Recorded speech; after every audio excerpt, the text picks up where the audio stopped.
সাল্লাল্লাহু আলাইহি ওয়াসাল্লামের মেয়েদেরকে লম্বা হায়াত দিয়েছেন আল্লাহ পাক, ছেলেদেরকে লম্বা হায়াত দেন নাই, দুনিয়াতে ভূমিষ্ঠ হয়েছেন, বিদায় হয়ে গেছেন। একজন কুলে কাকে লওয়ার মতো বয়স হয়ে উনিও ইন্তেকাল করলেন। আল্লাহ পাক রব্বুল আলামিন আপনার আমার পয়গম্বরকে দুনিয়ার নিয়ামত দান করলেন, ছেলেও দিলেন, মেয়েও দিলেন, কিন্তু ছেলেরা লম্বা হায়াত পান না, মেয়েরা লম্বা হায়াত পেয়েছেন। মনোযোগ দিয়ে কথাগুলো শুনবেন, মনোযোগ দিয়ে শুনবেন। অন্যান্য পয়গম্বরগণকেও তো আল্লাহ পাক ছেলেও দিয়েছেন, মেয়েও দিয়েছেন, ছেলেদেরকে লম্বা হায়াতও দিয়েছেন। দিছেন না দিছেন না? আপনার আমার নবীকে আল্লাহ পাক পছন্দ কম করেন না বেশি করেন? আরো জোরে। তাহলে ছেলেও দিলেন, মেয়েও দিলেন, মেয়েদেরকে লম্বা হায়াত দিলেন, ছেলেদেরকে লম্বা হায়াত দেন নাই। কারণ কি? প্রশ্ন জাগে না জাগে না? ছেলে যখন দুনিয়ার থেকে বিদায় হয়ে গেল, মক্কার একদল মানুষ আল্লাহর পয়গম্বরকে একটা শব্দ বলে গালি দেওয়া শুরু করলো। আমাদের এই সমাজের মধ্যেও দেখবেন, যদি কারোর ছেলে মেয়ে না থাকে, ছেলে মেয়ে যদি না থাকে, তার প্রতি যদি কেউ গালি দিতে চায়, দুনিয়ায় কত ধরনের দামি দামি গালি তাকার ভরেও হেডি দেয় না। দামি দামি গাইল আছে না? অন্য অন্য গালি দিত না, নিঃসন্তান মানুষটারে কইব আটকুর। আছে না নাই? একজন মানুষকে যদি আটকুর বলা হয়, যদিও মানুষের সামনে কিছু বলে না, নীরবে গিয়ে চোখের পানি সারে আর কান্দে। সন্তান দেওয়ার মালিককে জবান খুলে আওয়াজ দিবেন, সন্তান দেওয়ার মালিক আল্লাহ পাক রব্বুল আলামিন, সন্তান দেওয়ার মালিক। একজনকে পছন্দ হয়েছে, আল্লাহ পাক ছেলে দিবেন, যারে পছন্দ হয় মেয়ে দিবেন, যারে পছন্দ হয় উভয়টা দিবেন, যারে ইচ্ছা করেন কোনোটাই দিবেন না। মহান মাওলাই করিম আপনার আমার পয়গম্বরের মেয়েদেরকে লম্বা হায়াত দিলেন, ছেলেদেরকে দুনিয়ার থেকে উঠায় নিয়ে গেলেন। এই কারণেই একটা জায়গার মধ্যে দুষ্ট লোকেরা যখন বসে, দেখবেন ছায়ার দোকানে ছোটোখাটো সংসদ ভবন বলা যায়, সারদুহান্ডি ছোটো সংসদ ভবন না, এন বুদ্ধিজীবী পাওয়া যায়, রাজনীতিবিদ, বিজ্ঞানীও তো আছে মাঝে মাঝে। সারা দুনিয়ার খবর এর কাছে, কোনো একটা কথা যদি উঠাইয়া দিতে পারেন, দোয়া ছুড়ে ছেড়ে দিব। জোরে কন, কে কেমনে হাঁটে, কার বাড়িত কেলা আইলো, কে কইতে গেল, আলোচনার মধ্যে বসছে। এই টিমটার মধ্যে একজনের নাম ছিল আস ইবনে ওয়াইল। এই আস ইবনে ওয়াইল বলতেছে, চিন্তার কোনো কারণ নাই, মুহাম্মদ কোনো ফ্যাক্টরি না, তুচ্ছতাচ্ছিল্য কয়ে কইতেছে, মুহাম্মদ কোনো বিষয়ই না, আমরার সাথে প্রতিপক্ষ হওয়ার মতো সে কোনো বিষয় না। নাউজুবিল্লাহ কর। কেন বিষয় না? যে মুহাম্মদ আবতার, ওই যে আমরা বলি আটকুর, আল্লাহর পয়গম্বরকে আবতার বলেন, নির্বংশ। মুহাম্মাদের শুধু মেয়ে আছে, বিয়ে শাদী দিলে অন্য অন্যদের দখলে চলে যাবে, বিটায় বাতি জ্বালানোর কেউ নাই। সে দিন জারি করতেছে, যেই কালিমার দাওয়াত দেয়, মুহাম্মদ থাকবে না, অনুসারীও থাকবে না। সুতরাং এদেরকে নিয়ে আমার আর কোনো মাথা ব্যথা নাই। আল্লাহর পয়গম্বর সাল্লাল্লাহু আলাইহি ওয়াসাল্লামের কাছে এই খবর পৌঁছে গেল। আস ইবনে ওয়াইল বলতেছে, মুহাম্মদ আটকুর, মুহাম্মদ আটকুর। নাউযুবিল্লাহ কর, জোরে কোন নাউযুবিল্লাহ। হুজুর আকরাম সাল্লাল্লাহু আলাইহি ওয়াসাল্লাম খুব কষ্ট পাইলেন। আস ইবনে ওয়াইল বলতেছে, আস ইবনে ওয়াইল বলে, মুহাম্মদ যেই দিন থাকবে না, ওই দিন মুহাম্মাদের অনুসারীও থাকবে না, মুহাম্মদ থাকবে না, মুসলমানও থাকবে না। কে তার দিন ধরে রাখবে? তার বিঠায় অন্ধকার হয়ে যাবে, বাতি জ্বলবে না। স্বাভাবিকভাবে আমরা তো এটাই মনে করি, কারোর যদি সন্তানাদি না থাকে, কে বাতি জ্বালাবে এই বিটের মধ্যে? সব কিছুর মালিক কে? মহান মাওলাই করিম যেটা যেইভাবে সাজায় রাখছেন, দুনিয়ার সমস্ত মানুষ চেষ্টা করলেও পরিবর্তন আনতে পারবা না। মুসলমান ইমানদার ভাইরা আমার, আল্লাহ পাক রব্বুল আলামিন আপনার আমার নবীকে ছেলেও দিলেন, মেয়েও দিলেন। মেয়েদেরকে লম্বা হায়াত দিলেন, ছেলেদেরকে দেন নাই। এই সুযোগেই কাফেররা বলা বলি শুরু করে দিল, নবীজিকে গালি দেয়, আটকুরু বলে, নির্বংশ বলে। মুহাম্মদ যেদিন থাকবে না ওই দিন ইসলামও থাকবে না, কালিমার দাওয়াত দেওয়ার মতো কেউ থাকবে না। আপনার আমার পয়গম্বরের কানে যখন সংবাদ পৌঁছে গেল, সেজদায় পড়ে কান্দেন, প্রভু যেই কালিমার দাওয়াত দেওয়ার জন্য, যেই কালিমা প্রচার করতে গিয়া তায়েফের ময়দানে পাথর খাইলাম, যেই কালিমা প্রচার করতে গিয়ে আমার আবু বকর নিঃস্ব হয়ে গেল,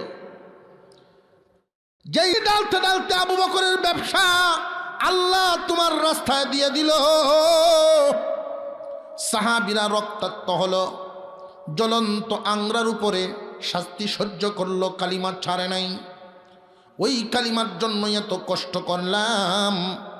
আল্লাহ আমাদের এই কথাগুলো শুনতে হয়। মক্কা নগরীর একদল মানুষ বলতেছে, গো প্রভু আমি যেদিন থাকবো না আমার দিনও নাকি থাকবে না। আল্লাহ আমাকে আপনি ছেলেও দিলেন, মেয়েও দিলেন। ছেলেদেরকে লম্বা হায়াত দিলেন না, মেয়েদেরকে লম্বা হায়াত দিলেন। অন্যান্য পয়গম্বরকে ছেলে দিলেন, লম্বা হায়াত দিলেন, কিন্তু আমার ছেলে দিলেন, লম্বা হায়াত দিলেন না। এই সুযোগে ওরা আমার আটকুরু বলে। আল্লাহ পাক রব্বুল আলামিন জিবরাইল আলাইহিস সালামকে পাঠায়া দিলেন। জিবরাইল আলাইহিস সালাম এসেই বলেন, ওগো আল্লাহর পয়গম্বর মাথা উঠান। আল্লাহ পাক রব্বুল আলামিন আপনার কান্না বন্ধ করার জন্য, চোখের পানি মুছার জন্য, মনের শান্তি ফিরত আনার জন্য সূরাতুল কাউসার দান করলে। এখন প্রশ্ন হলো, আল্লাহ পাক রব্বুল আলামিন আপনার আমার নবীকে ছেলে দিলেন তো দিলেন, দিয়ে আবার নিয়ে গেলেন কেন? যে মক্কা নগরীর একটা প্রচলিত ঘটনা, প্রচলিত একটা বাক্য ছিল, মক্কা নগরীতেই যদি শুধু ছেলে হয় মেয়ে হয় না, অথবা শুধু মেয়ে হয় ছেলে হয় না, যে কোনো এক জাত আছে, অথবা কোনোটাই নাই, তিন দলেই হইল আটকুরা লেজ কাটা। শুধু ছেলে আছে মেয়ে নাই, তারেও কিন্তু আফতারি বলে। আপনার আমার নবীকে আল্লাহ পাক ছেলেও দিয়েছেন, মেয়েও দিয়েছেন, তাহলে উনি কি আর আফতার রইছেন? সংজ্ঞা অনুযায়ী কি আফতার? তাহলে এর পরেও কেন বলে? যে বলে এই কারণেই মনের জ্বালায়। আমাদের প্রশ্ন হলো, অন্যান্য পয়গম্বরকে আল্লাহ পাক ছেলে সন্তান দিলেন, লম্বা হায়াত দিলেন। আমাদের নবীর মর্যাদা অন্যান্য নবীগণের চাইতে সমান না বেশি? বেশি আদরের, বেশি যত্নের, বেশি মর্যাদার।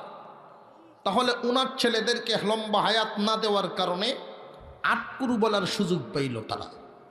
আসলে তো নবীজি আটকুর নন, নবীজি আটকুর নন, মনের জ্বালায় কয়। আটকুর তো তারা যাদের এক পক্ষ আছে। আল্লাহর নবীকে আল্লাহ পাক ছেলেও দিছেন, মেয়েও দিছেন, এর ঘরেও আটকুর কেন কয়? মনের জ্বালায়। প্রতিপক্ষর ছেলে মেট্রিক পাশ করছে, সংবাদ গুমেস্তায় কইছে, কাম তুই আসছে, কি কাম? মেট্রিক পাশ করেছে। আর বাহাদুরি চলতো না, মেট্রিক পাশ করো, এর লিগিন আয়ে ভর্তি পারবো। এটা কিন্তু মনের একটা জ্বালা আছে। খবর পাইছে আয়ে ভর্তি হয়েছে, ক্লাসও চলতেছে। চলো, কয়দিন চলবো? আইয়ে ফাঁসও করিয়াছে, সংবাদ লই আইছে, আইয়া তো ফাঁস করে লো, কায়ে ফাঁস করো, ডিগ্রি যেতে তো না। সংবাদ পাইছে ডিগ্রিও ফাঁস করিয়াছে। ডিগ্রি ফাঁস করলে কি হইব? লেকিন চাকরি হইব। খবর হয়েছে চাকরিও হয়ে আসছে। ওহন জ্বালাটা কি কমছে না, আরো খালি বাড়ে। যেই শুনছে চাকরিও আসছে, তো চাকরি ভাই লাও, বেতন পাইতো না। আচ্ছা, চাকরি হইলে কি বেতন হয় না? কেন বলে? মনের জ্বালায়। মনের। নবীজি সাল্লাল্লাহু আলাইহি ওয়াসাল্লাম আটকুর ছিলেন না, আফতার ছিলেন না, এর পরেও মনের জ্বালায় বলে একদল মানুষে আল্লাহ পাক রব্বুল আলামিন আপনার আমার পয়গম্বরকে ছেলে দিলেন, লম্বা হায়াত দিলেন না কেন? কারণ আছে না নাই? অন্যান্য নবীগণকে আল্লাহ পাক যেই পরিমাণ মহব্বত করেন, আপনার আমার নবীকে এর চাইতে মহব্বত কম না বেশি করেন? ইব্রাহিম আলাইহিস সালামকে আল্লাহ পাক ছেলে দিলেন, ইসমাঈল আলাইহিস সালাম এবং ইসহাক আলাইহিস সালাম। ইসহাক আলাইহিস সালামকে আল্লাহ পাক ছেলে দিলেন, লম্বা হায়াত দিলেন। ইয়াকুব আলাইহিস সালামকে আল্লাহ পাক ছেলে সন্তান দিলেন, লম্বা হায়াতও দিলেন। ইউসুফ আলাইহিস সালাম। মুসলমান ইমানদার ভাইরা আমার, আপনার আমার পয়গম্বরকে আল্লাহ পাক আদর করেন, মর্যাদা দিয়েছেন, তাহলে ছেলে সন্তানের হায়াত লম্বা দেন নাই। কারণ কি?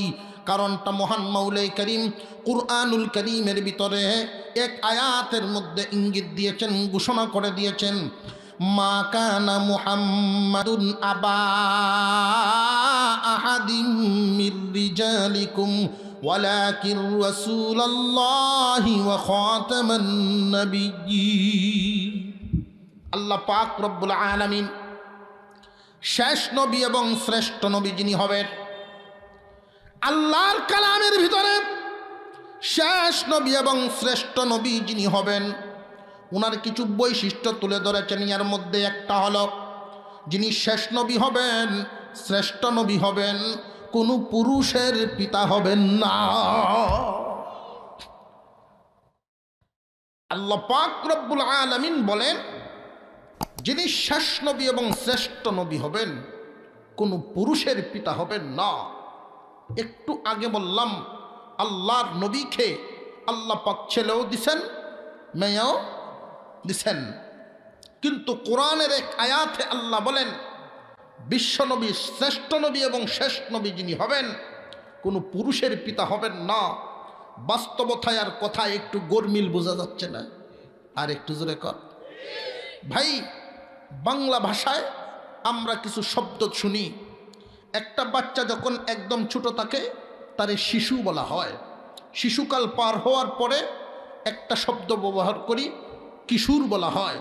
কিশোরকাল পার হয়ে যখন আরেকটা সিঁড়িতে উঠে, যুবক বলা হয়। যৌবনকাল, শিশুকাল, কিশোরকাল, যৌবনকাল, বৃদ্ধকাল। মানুষের জীবনে মোটামুটি কাল কয়টা পাওয়া গেল? আরো জোরে কর। শিশুকাল, কিশোরকাল, যৌবনকাল, বৃদ্ধকাল। এই চার কালের মধ্যে কোনো পুরুষকাল আসেনি। এই চার কালের মধ্যে একটা পুরুষকাল আছে, পুরুষকাল বলা হয়।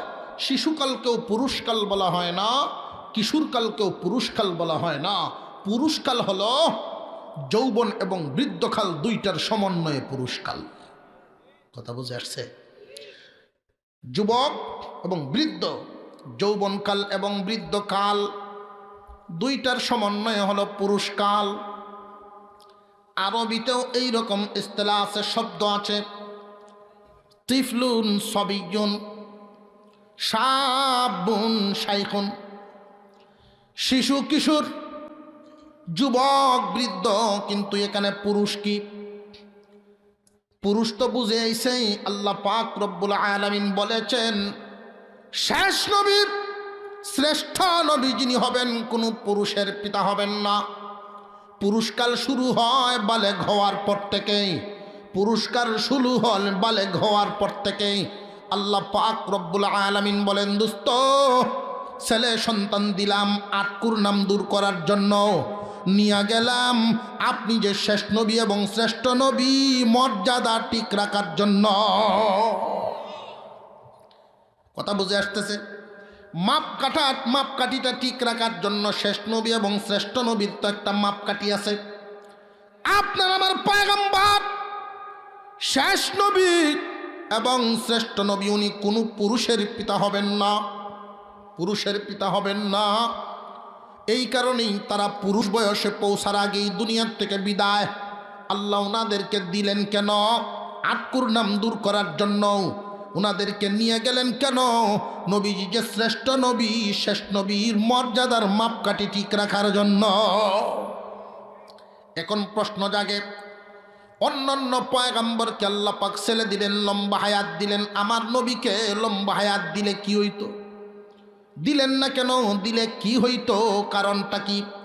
মুসলমান ভাইয়েরা আমার, এই সমাজের মধ্যে দুই দল মানুষ আছে, একদল ইহুদি খ্রিস্টান আর একদল মুসলমান। এই ইহুদি এবং খ্রিস্টানেরা বনি ইসরাইলের নবীদের প্রশংসা করতে গিয়া অনেক সময় অতিরঞ্জিত করে ফেলে।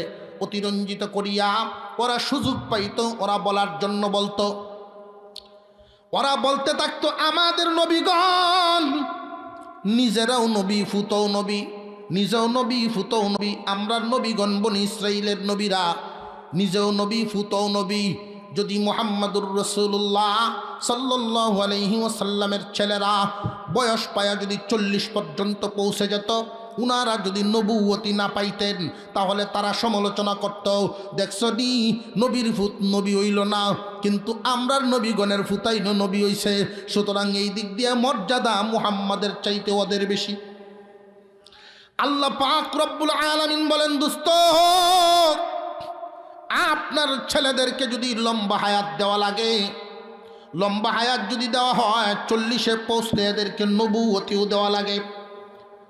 যদি নবুয়তি না দেই, তাহলে ইহুদি খ্রিস্টানরা বলবে বনি ইসরাইলের নবীরা বাপও নবী, ফুতও নবী, মুহাম্মদ শুধু একলা নবী, বাপ নবী, ফুত নবী না। এই কারণে আপনার ছেলেদেরকে দুনিয়ার জমিন থেকেই পুরুষকালে পৌঁছার আগেই দুনিয়ার থেকে বিদায় করে দিলাম। দোস্ত এটা ভাববেন না আপনার মর্যাদার মাপকাঠি ঠিক রাখার জন্য ছেলেদেরকে দুনিয়ায় লম্বা হায়াত দেই নাই। ছেলেদেরকে লম্বা হায়াত যদি দিতাম, 40 পর্যন্ত পৌঁছলে নবুয়তি দেওয়া লাগে, নবুয়তি দিয়া দিলে আপনারে যদি নবুয়তি দেই, তাহলে আপনি যে শেষ নবী এই মর্যাদার মাপকাঠি ঠিক থাকে না। মুসলমান ইমানদার ভাইয়েরা আমার, আল্লাহ পাক রব্বুল আলামিন আপনার আমার পয়গম্বরকে খুশি করার জন্য সূরাতুল কাউসার দান করিয়া বলেন, ও দোস্ত আমার, এই মানুষগুলো আপনারে আবতার বলিয়া কষ্ট দিল, সেজদায় পরে কান্না শুরু করে দিলেন। আমি আপনার কান্না দূর করার জন্য, খুশি করার জন্য আমি আল্লাহ আপনাকে কাউসার দান করলাম। সূরাতুল কাউসার দান করলেন। কাউসারের মধ্যে মহান আল্লাহ কি বললেন? ইন্না আ'তাইনাকাল কাউসার ফাসাল্লি লিরাব্বিকা ওয়ানহার ইন্না শানিআকা হুয়াল আবতার। আল্লাহ পাক রব্বুল আলামিন বলেন, ইন্না নিশ্চয়ই আমি, তর্জমাটাই বলা, নিশ্চয়ই আমি আ'তাইনাকা আপনাকে দান করলাম আল কাউসার। মা মানাল কাউসার? কাউসার মানে কি? কাউসার মানে কি? মহান আল্লাহ পাক রব্বুল আলামিন আপনার আমার পয়গম্বরকে দান করলেন কাউসার। মুফাসসিরিনে কেরাম প্রশ্ন করেছেন, মা মানাল কাউসার? কাউসার মানে কি? আপনার আমার নবীকে আল্লাহ পাক যেই নিয়ামতটা দিলেন, ছেলেদেরকে নিয়ে গেলেন, এই বদলে আল্লাহ একটা নিয়ামত দিলেন। এই নিয়ামতটা কি দিলেন? কাউসার। কাউসার মানে কি? মুফাসসিরিনে কেরাম বলেন, খয়রে কাসীর, অধিক কল্যাণ। এমন কিছু কল্যাণ বর্ণনা করা হয়েছে যেই কল্যাণগুলো কোনো পয়গম্বরকে আল্লাহ পাক দান করেন নাই। আল্লাহ পাক রব্বুল আলামিন আপনার আমার পয়গম্বরকে কাউসার দান করিয়া কি দান করলেন? খয়রে কাসীর, অধিক কল্যাণ। অধিক কল্যাণ বলতে কি বোঝায়? মুফাসসিরিনে কেরাম কাউসারের ব্যাখ্যা করতে গিয়া অনেক কল্যাণ বর্ণনা করেছেন। 1 নম্বর, কিয়ামতের দিন হুজুরে আকরাম সাল্লাল্লাহু আলাইহি ওয়াসাল্লামকে আল্লাহ পাক ডাক দিয়া বলবেন, যেই দিন মানুষেরা এক ফোঁটা পানির জন্য হাহাকার করতে থাকবে, মানুষের বুক শুকায়া, গলা শুকায়া চৌচির হয়ে যাবে, ওই দিন আল্লাহ পাক রব্বুল আলামিন ডাক দিয়া বলবেন, দোস্ত আমার, আপনাকে আমি হাউজে কাউসার দান করলাম। হাউজে কাউসারের পানিটা হবে 3 গুণ বিশিষ্ট। 1 নম্বর হবে দেখতে দুধের চাইতে সাদা, খাইতে মধুর চাইতে মিষ্টি, সুঘ্রাণ হবে মেশকে আম্বরের চাইতে আরো বেশি। হুজুর আকরাম সাল্লাল্লাহু আলাইহি ওয়াসাল্লামকে একজন সাহাবী প্রশ্ন করেছিলেন, নবীজি, হাসরের মাঠে সমস্ত যুগের সমস্ত মানুষ হাজির থাকবে। ইয়া রাসূলুল্লাহ, ওই দিন পানি পান করার জন্য, হাউজে কাউসারের পানি নেওয়ার জন্য গ্লাস এতগুলি পাবো কোথায়? পান পাত্রেও কি পরিমাণ থাকবে? কোনো একটা বিয়ে বাড়িতে গেলে মানুষের সংখ্যা যদি বেশি হয়, গ্লাসের সংখ্যা কম হয়, তাহলে লাইন ধরা লাগে। কিয়ামতের কঠিন ময়দানে আল্লাহ পাক রব্বুল আলামিন যে আপনাকে হাউজে কাউসার দিবেন, ওই হাউজে কাউসারের পানপাত্র কি পরিমাণ থাকবে? নবী করিম সাল্লাল্লাহু আলাইহি ওয়াসাল্লাম বলেন, আসমানের তারকা গনিয়ে শেষ করা যেমন সম্ভব নয়, এই রকম অগণিত স্বর্ণের পেয়ালা হাউজের কাউসারের চতুর্দিকে আল্লাহ পাক দিয়ে দিবেন। আল্লাহ পাক রব্বুল আলামিন যেই হাউজে কাউসার দিবেন, এক গ্লাস পানি যদি ওই দিন কেউ পান করতে পারে, জান্নাতে ঢোকার আগ পর্যন্ত পানির পিপাসা লাগবে না। ওই পানি পান করতে রাজি আছেন? কারা কারা? নারে তাকবীর। আজ সুজা হইতো নারে তাকবীর। মুসলমান ইমানদার ভাইরা আমার, নবীজি সাল্লাল্লাহু আলাইহি ওয়াসাল্লাম ওই দিন পানি পান করাইবেন। তরিকা আছে। আল্লাহর পয়গম্বরের হাত মুবারক কয়খানা?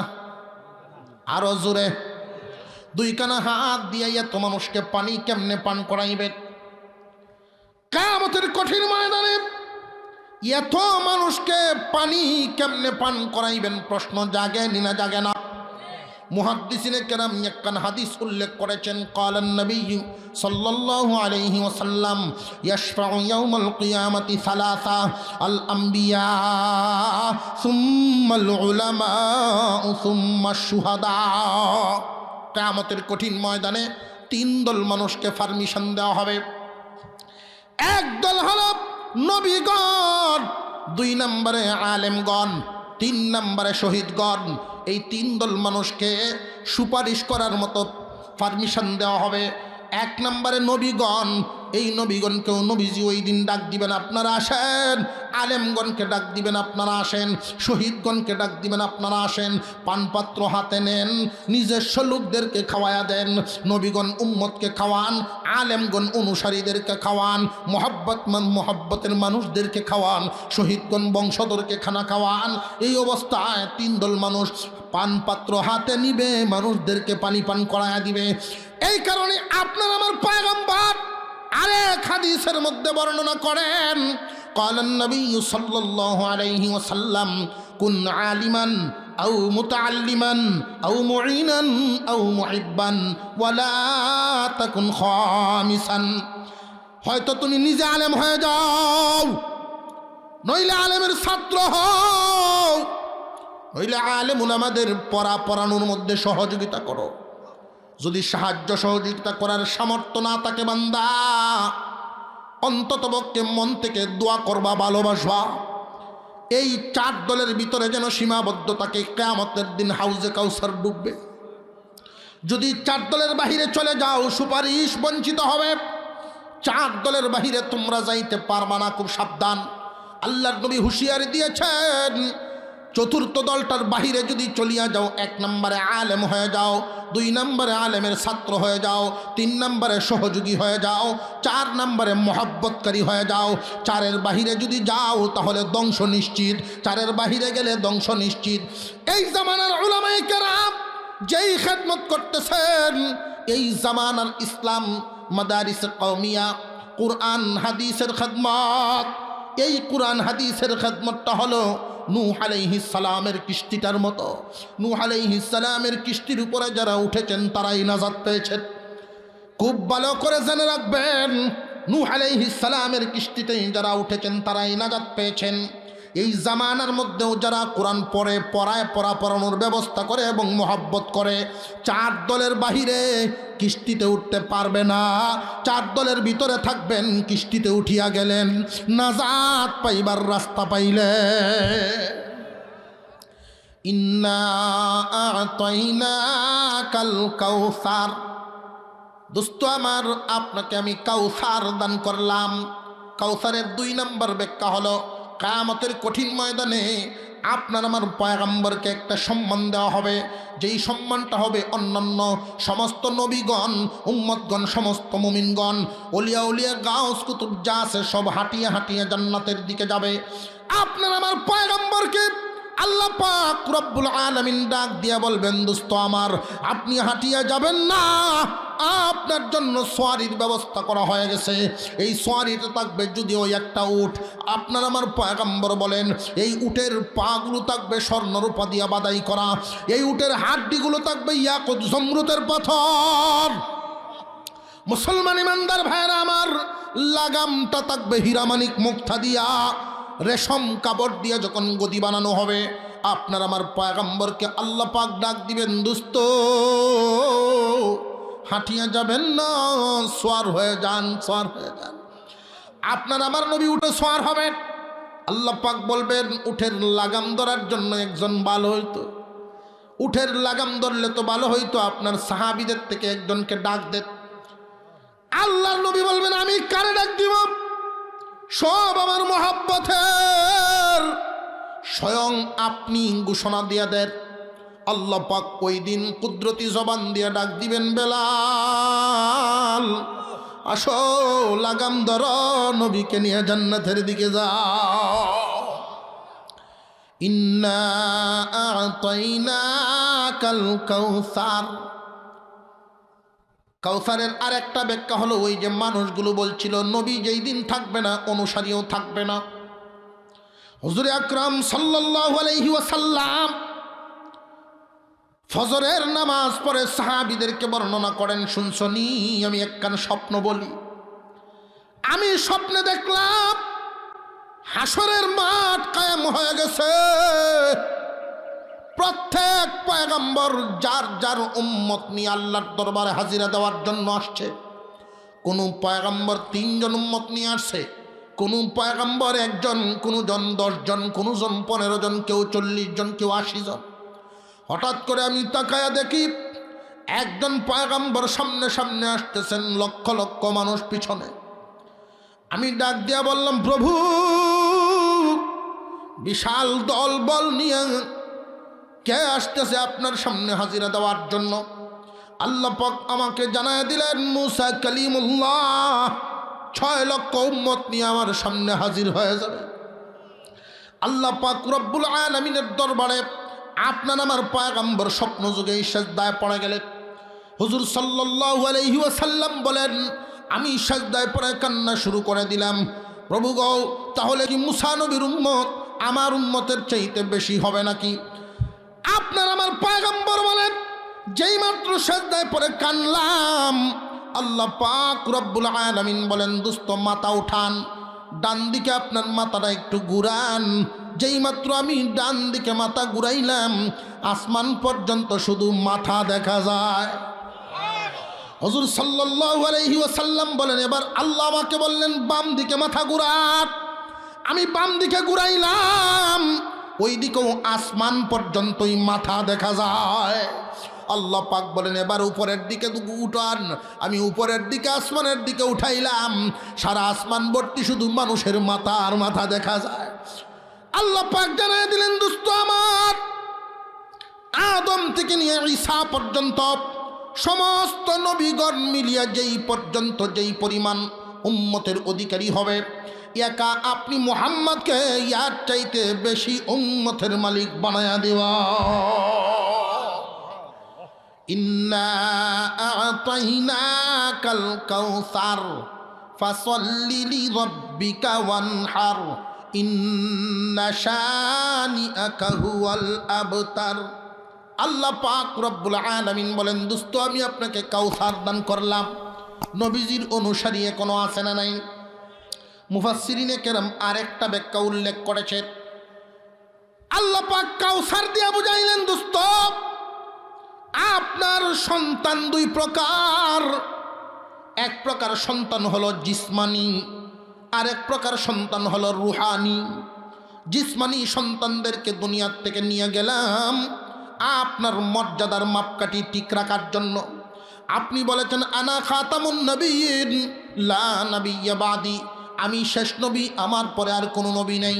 আমি কোরআনে বলেছি শেষ নবী কোনো পুরুষের পিতা হবে না। আপনার মর্যাদা মাপকাঠি ঠিক রাখার জন্য ছেলেদেরকে দুনিয়ার জমিন থেকে নিয়ে গেলাম। আল্লাহ পাক রব্বুল আলামিন কাউসার দিয়া বুঝায় দিলেন, দোস্ত যদিও জিসমানি সন্তান নিয়ে গেলাম আপনার ভালোর জন্য, কিন্তু রুহানি সন্তান আমি এই পরিমাণ দান করলাম।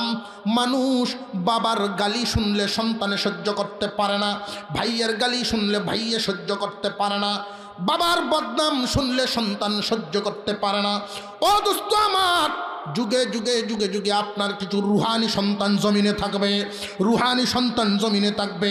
সন্তানকে ভালোবাসবে, বিবিকে ভালোবাসবে, সম্পদ ভালোবাসবে, দল ভালোবাসবে, নিজেকে ভালোবাসবে, কিন্তু জানিয়ে রাখবেন আপনার উম্মতেরই একদল রুহানি সন্তান এমন থাকবে নিজের জীবনের চাইতে আপনাকে বেশি ভালোবাসবে। যদি বাবাকে গালি দিলে কেউ সহ্য করতে পারে, সন্তানকে গালি দিলে সহ্য করতে পারবে, কিন্তু আপনার উম্মতের কিছু রুহানি সন্তান আপনার আমি এমনভাবে দুনিয়াতে দান করলাম, কিছু রুহানি সন্তান এমন আছে যদি নবীকে গালি দেয় তখন আর ভয়ভীতি দিলের ভিতরে থাকে না, ভয়ভীতিকে কুরবানি দিয়া আন্দোলনের ডাকে রাস্তায় নেমে যায়।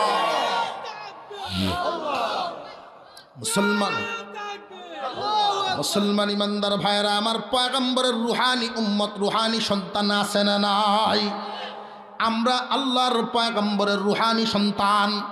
নবীজিকে যদি কেউ গালি দেয় মনে মনে ঘৃণা করতে হবে, মুখে প্রতিবাদ জানাতে হবে, মনে মনেও ঘৃণা করতে হবে, মুখেও প্রতিবাদ করতে হবে। মুখে প্রতিবাদ করাটা এটা আমাদের ইমানি দায়িত্ব, কিন্তু অস্ত্র নিয়ে আইনগত ব্যবস্থা নেওয়া, আইন হাতে তোলা যাবে না। আইনি ব্যবস্থা নিবে দেশের সরকার। কথা মনে থাকবে ইনশাল্লাহ। আল্লাহ পাক রব্বুল আলামিন আপনার আমার পয়গম্বরকে কাউসার দান করলেন। কাউসারের 26টা ব্যাখ্যা, কটা? 2টা 3টে কইলাম। আল্লাহ পাক রব্বুল আলামিন নবীজিকে খুশি করলেন, খুশি করার পর নিয়ামত দিলেন, নিয়ামত কাউসার নামক নিয়ামত। নিয়ামত দেওয়ার পরে আল্লাহ পাক আপনার আমার নবীকে আদেশ দিতেছেন, রব্বিকা ওয়ানহার ফাসাল্লি লিরাব্বিকা ওয়ানহার। ও দোস্ত আমার, আমি আপনাকে খুশি করলাম, এবার আপনি আমারে খুশি করেন। সুবহানাল্লাহ। আপনারে তো আমি উপহার দিলাম, এবার আমারে দেন। আমি আমারে যে দেন, আল্লাহ আমরার কাছে যা চান খুব ভালো করে বুঝবেন, আল্লাহ যেটা দিছেন এইটাই চায়। মুসলমান ইমানদার ভাইয়েরা আমার, আল্লাহর দেওয়াটাই কিন্তু আল্লাহ চান। এই জানমালের মালিককে আরো জুড়ে নামাজ পড়া লাগে, দেহ বদন জান দিয়া দান খয়রাত করা লাগে, কুরবানি, হজ, যাকাত, এগুলোর সাথে হলো মালের সম্পর্ক।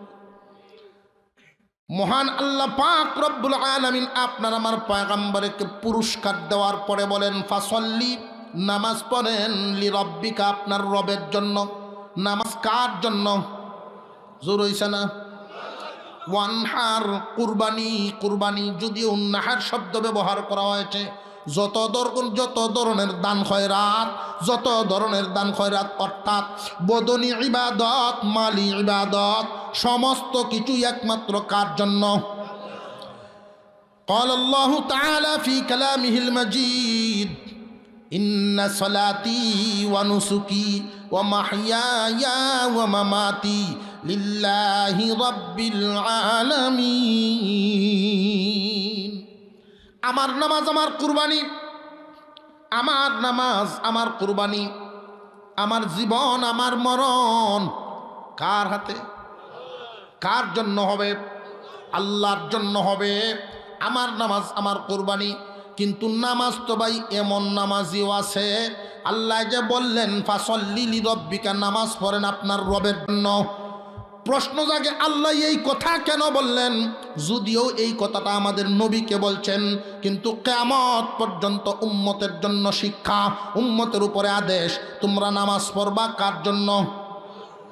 আল্লাহ পাক রব্বুল আলামিন কি বুঝাইতে চাইছেন? আল্লাহ নামাজের ব্যাপারে এই কথা কেন বললেন? নামাজ কি আর কেউর জন্য ফরজ যায়নি? আরো জোরে কর। নামাজ পড়লে একমাত্র কার জন্য পড়া? কিন্তু মানুষের মধ্যে অনেক মানুষ এমন আছে, আল্লাহ এমনি বলেন নাই। নামাজের নিয়ত যদি বেজাল হয়, মসজিদে যাওয়ার উদ্দেশ্যটাই তার নাই, কিন্তু বিয়ের বাড়িতে গেছে, বিয়ের বাড়িতে গিয়া দেখা যায় সব মানুষ নামাজ পড়তেছে, মাগরিবের আজান পড়ছে, এখন যদি বইয়া থাকে মানুষে কবে শয়তানটা বইয়া গেছে। জোরে কর। পরিবেশ ঠিক রাখার জন্য এখন বেটা টুপি নিছে না, কি তত্ত্ব? হুজুরের জায়গায় হুজুর বুলে টুপিটা চেয়ে আসছে, বুলে বুলে চেয়ে আসছে, আসলে তো টুপির অভ্যাসই আর নাই। হুজুরে মাসালা দিয়েছেন, অসুবিধা নেই, এমনি নামাজ পড়েন, নামাজ হবে, টুপি ছাড়াও নামাজ। উজু করিয়া গেছে, কার হইছে? একই ভাই আল্লাহর নামাজ পড়ে না সমাজের নামাজ পড়ে? এই জন্য আল্লাহ বলেন ফাসল্লি লিরাব্বিকা, আল্লাহর জন্য পড়ো। কথা বুঝে আসতেছে? ইলেকশনের আগ মুহূর্তে টুপি এক কান মাথার দিছে, দিয়ে ছবি তুললে নামাজ পড়া শুরু হয়েছে 6 অক্টোবরে। ঘটনা আমি জানি, দেখে করতেছি 6 অক্টোবরই আছে, যাতে মানুষ এটা কয় না আগে যেমনই আছেন অহম ভালো হয়েছে। আহা, ইলেকশনটা আইলে জনগণের যে একটা বেশে পাবো আর কি। মহল্লার মধ্যে মেম্বার কার হয়েছে 6 জন, এক ওয়ার্ডের ভিতরে 6 জন, 2 গোষ্ঠীর 6 জন কার হয়েছে। এখন সকলের তো একজন একজনের সাথে আত্মীয় স্বজন সম্পর্ক আছে না, কেলা করতে যাইতো, এমন একটা বিপদে উঠছে জনগণ। কই এমন যদি জানতাম থে কিছু পয়সা খরচ করলে আমি কারোই তারলাম না, এমন যদি জানতাম। ও মুহেও টানে, ও মুহেও টানে, পয়সা দেখুন যে, কিন্তু পয়সার সাথে আলাপ করতেছে, আরেক চাষা 22 হিন্দে কারা পিছা দেয় সাহাজি দেখছে, ওটার সাথে আলাপ করছে, কেলা না কিতা করছে, আছে না নাই? কোনো কোনো এলাকা ব্লক দেবো উঠছে, সেই এলাকার মানুষ এই এলাকার ডুবতারে না, রাইট দেখি কিরে মুড়া মুড়া লাডিয়া, তো এরম মুড়া মুড়া লাডিয়া তো হতে দে ঘুরে। আমি তো হইলে দেখে লাইট, গাড়ির লাইটটা হচ্ছে দেখে ডরাই উঠছে, কারবার ডামান বানাই লাইস গা দেখা যাতে না ছাই সুরো ছিল না, মুক্তি বান্ধা তাহলে অন্যরকম দেখা গেল, জব্বা জব্বা হিন্দু না, এরা বালা ভদ্রলোক। তো লাডিয়া তো কেটে পরে ফুস্টারের হালত দেখে বুঝছি যে এটা ইলেকশনের কারবার। মনে হয় ফাহারা দিতেছে যাতে রাত্রে আয়া কেউ বুট কিনতো না পারে। বুট কিনেলে না, আমরা চরিত্র কত নিচে নামছে দেখছে, টাকা দিয়ে বুট বিক্রি করলে, আশ্চর্য। এরপরে দুশে চেয়ারম্যান রে, দুশে মেম্বার রে, যেই বেড়ার তো ইলেকশনের আগে তুমি 10 লাখ নামাইছ, 15 লাখ নামাইছ, এই বেটা কিনে আদায় করুন লাগতো না? নইলে 2-4-5 বার ইলেকশন করলে তো চিটাঙ্গি যেমন লাগবো। আরো জোরে খান। আমাদের চরিত্রে পরিবর্তন আনতে হবে, বরং যারা দাঁড়ান আমাদের উচিত যাকে আপনাদের পছন্দ হয় নির্ভরযোগ্য লোকটাকে 1 কাপ চা খাওয়াইয়া দিবেন, 1 কাপ চা খাওয়াইয়া দেন। শুধু সরকারের যে নিয়ম নীতি, এই নিয়ম নীতি রক্ষার্থে যেই টাকা পয়সাটা ওনার খরচ হয়, মর্যাদা অর্জন করবেন, এই টাকাটা উনি খরচ করবেন। আমরা কেন খাবো তাদের পয়সা? আপনি তো তাদের পয়সা খাচ্ছেন না, আপনি খাচ্ছেন ঘুরে ফিরে জনগণের সম্পদ। তার আগে খাইলেন, এটা হইল এই ইনভেস্ট করা, ইনভেস্ট 20 লাখ টাকা ইনভেস্ট করলো, মানে কাটাইলো আর কি, যদি ফাঁস করুন যায় পরে 30 আমলো, তো আমরাই নামাইলাম, আমরাই করাইলাম, দূরে কর। যদি আমাদের নীতি আদর্শ ঠিক হয়ে যায়, রাত ফাহারা দে বুট বলে কিনে লাই, আচ্ছা এই ফাহারা দে, যদি মানুষের চরিত্র যদি উল্টা পাল্টা হয়, তো ফাহারা দে কত কোরআন দেবো, বিকাশ নাম্বার আছে না? কবে আমি আইতাম না, ভাড়া দিতাম না, মোবাইলটার নাম্বারটা খালি দাদা ভাড়া দিচ্ছে। আহা, আমাদের চরিত্র আল্লাহ পাক হেফাজত করেন, বলুন আমিন। আমরা চাই প্রত্যেকটা গ্রাম মহল্লা সুশৃঙ্খল হওয়া। একজন মানুষ, এই সমাজের যদি একজন সচেতন মানুষ, আমার তো ইচ্ছা হয় প্রত্যেকটা গ্রামে গ্রামে সচেতন কমিটি করে দেওয়া। ইফটিজিং, মদ, গাঁজা, নেশা, হেরোইন মা বাবার অবাধ্যতা, মাতা পিতার অবাধ্যতা, যে সমস্ত যুবকরা মা বাবার সাথে বেয়াদবি করে, এদের বিচার হওয়া, নেশাখোরের বিচার হওয়া, সুদ ঘুষের বিচার হওয়া। অনেক মানুষ সুদের জ্বালায় বাড়ি বিটা ছেড়ে বিদেশ আসে না নাই? এক বেড়ায় কয় মৌলবীরা যে সুদের বিরুদ্ধে লাগছে কেড়ে জানোস, সুদ খাওয়ানো তো সহজ না, সুদ গাইলে লাঠি লাগবো, মঞ্জিরা পারে না যায়, লাগিন সুদের বিরুদ্ধে চিন্তা করেন বিষয়টা। সুদ খাইলে কত সহজ না সুদ খাওয়া, লাডি লাগবো সুদ খাইলে। সুদের নিম্ন স্তরের যেই গুণাটা বলে ফেলবো, মুখ দিয়ে উচ্চারণ হয় না, কইতাম পারি না, মুখ দিয়ে বাহির হইতে চায় না। এটা সুদকুরের সর্বনিম্ন স্তরের নির্লজ্জ ভাষাটা হলো এটা, আপন মায়ের সাথে অবৈধ কাজ করা। আরো জোরে কর নাউযুবিল্লাহ, আরো জোরে কর নাউযুবিল্লাহ। এই ভাই, একজন মানুষ থাকার জন্য, খাওয়ার জন্য অন্যায় পথে পা বাড়ানো লাগে না। থাকবেন বিল্ডিংয়ে, অন্যায় পথে চললে টিন শেডে থাকেন না, অসুবিধা কি? টিনের ঘরে ঘুমান, 40,000 টাকা দামের খাটের উপরে না ঘুমে 600 টাকা দামের, 1000 টাকা দামের চকির উপরে ঘুমা। হালাল পথে থাকে না, আসামি হতে হবে না। আমরা যদি নিজেরা বদলে যাই, সমাজ বদলে যাবে। নিজেরা না বদলাইলে সমাজ বদলাবে না। আল্লাহ পাক আদেশ দিলেন, নিয়ামত দিলাম, সুতরাং তোমার নিয়ামত দিয়েছি। আমরা এখানে যারা আছি প্রত্যেকেই কোনো না কোনো নিয়ামত আল্লাহর পাইছি না পাইছি না? সব চাইতে বড় নিয়ামত জীবনটা। আল্লাহ পাকের নিয়ামত বুক করতেছি, সূর্যের আলো, বৃষ্টির পানি, অক্সিজেন, বিদ্যুৎ বিলের মতো প্রতি মাসে যদি আল্লাহর পক্ষ থেকে একটা কাগজ পাঠানো হইতো, তোমার ব্রেনটা ঠিক রাখার জন্য প্রতিদিন সকালে ঘুম থেকে উঠে 200 রাকাত নফল নামাজ পড়তে হবে। যদি সকালে উঠে 200 রাকাত নফল নামাজ না পড়ো, ব্রেন দিছেন কে? আল্লাহ যদি আইন করতেন যে 200 রাকাত নামাজ পড়তো না, ফিন্দনের লঙ্গি মাথাত বানবো, বললই নি, পরে কি বললো না? এই আইন যদি করা হইতো যে মাথা ঠিক থাকতো না। যদি 200 রাকাত নামাজ আল্লাহরে না দেও, ব্রেন কিন্তু ঠিক থাকতো না। ব্রেইনের বাড়া 200 রাকাত নামাজ। অক্সিজেন যদি আল্লাহর দেওয়াটা তোমার গ্রহণ করা লাগে আরো 100 রাকাত। সূর্যের আলোটা যদি গ্রহণ করা লাগে আরো 100 রাকাত। আল্লাহ যদি এইভাবে দিতেন, কমিটমেন্ট করতেন, তাহলে আমাদের অবস্থাটা কি হইত? আল্লাহ পাক রব্বুল আলামিন করেছেন, বান্দারে ইচ্ছা মতো চল, কিন্তু 5 বার আমার ডাকে আইস। 5 বার তোরে আমি ডাক দিই, হাইয়া আলাস সালাহ, হাইয়া আলাল ফালাহ। আমার দেওয়া সব বুক করলে আমার কুদরতি পায়ে একটা সাজদা দিবি। এই জমিনের উপরে আল্লাহর বান্দা যখন সাজদা দেয়, আমার আল্লাহ এতটা খুশি হন, এতটা খুশি হন। মহান মৌলাই করিম বলেন, বান্দারে তুমি যখন সাজদা দাও, আমার 2টা কুদরতি পা তোমার কপালের নিচে ধরিয়া দে। যেই কপালটা আল্লাহর কুদরতি পায়া লাগছে, এই কপাল জাহান্নামে কেন যাবে? আল্লাহু আকবার বলেন।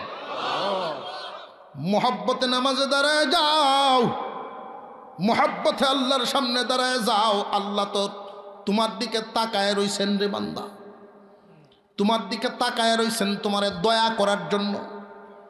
ফাসল্লি, নামাজ পড়ো, লি রব্বিকা, তোমার রবের জন্য। ওয়ানহার, কুরবানি, দান খয়রাত যা করবা কারে খুশি করার জন্য। আরো জোরে কর। মহান মৌলাই করিম আয়াতের শেষাংশে যেই কথাটা বললেন, ফাসল্লি লি রব্বিকা ওয়ানহার ইন্না শানিআকা হুয়াল আবতার। মহান মৌলাই করিম বলেন, দোস্ত চিন্তার কোনো কারণ নাই, ভাবনার কোনো কারণ নাই। শুধু আপনি নন, আপনার পূর্বেও যারা দিনের দাওয়াতের মিশন নিয়ে দুনিয়াতে এসেছে, সব তাদের পক্ষে থাকে নাই, বিপক্ষেও রহিয়াছে। আপনার পক্ষেও থাকবে একদল, বিপক্ষেও থাকবে একদল। জানিয়ে রাখেন, আজকে যারা আপনার বিপক্ষে, যারা আপনাকে বলতেছে, নাম নিশানা আপনার থাকবে না, আপনার বিটে বাতি জ্বলবে না, আপনার অনুসারী থাকবে না, আমি আল্লাহ এদেরকেই আবতার ঘোষণা করলাম, লেজকাটা ঘোষণা করলাম, নির্বংশ ঘোষণা করলাম, এমনকি জমিনের নামও থাকবে না। হুজুর সাল্লাল্লাহু আলাইহি ওয়াসাল্লামের নাম দুনিয়াতে আছে না নাই? ইন্না আ'তাইনাকাল কাউসার। কাউসারের আরেকটা ব্যাখ্যা দিয়েই যাই। আল্লাহ পাক জানায় দিলেন, দোস্ত আমার, এই মানুষগুলো বলতেছে আপনার নাম থাকবে না। ওয়ারাফা'না লাকা যিকরাক, আমি আল্লাহ আপনার নাম সমুন্নত করে দিলাম।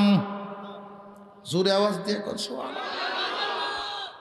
বিজ্ঞানীরা এই আয়াতের ব্যাখ্যা করে বাতাসকে পরীক্ষা করতে লেগে গেল।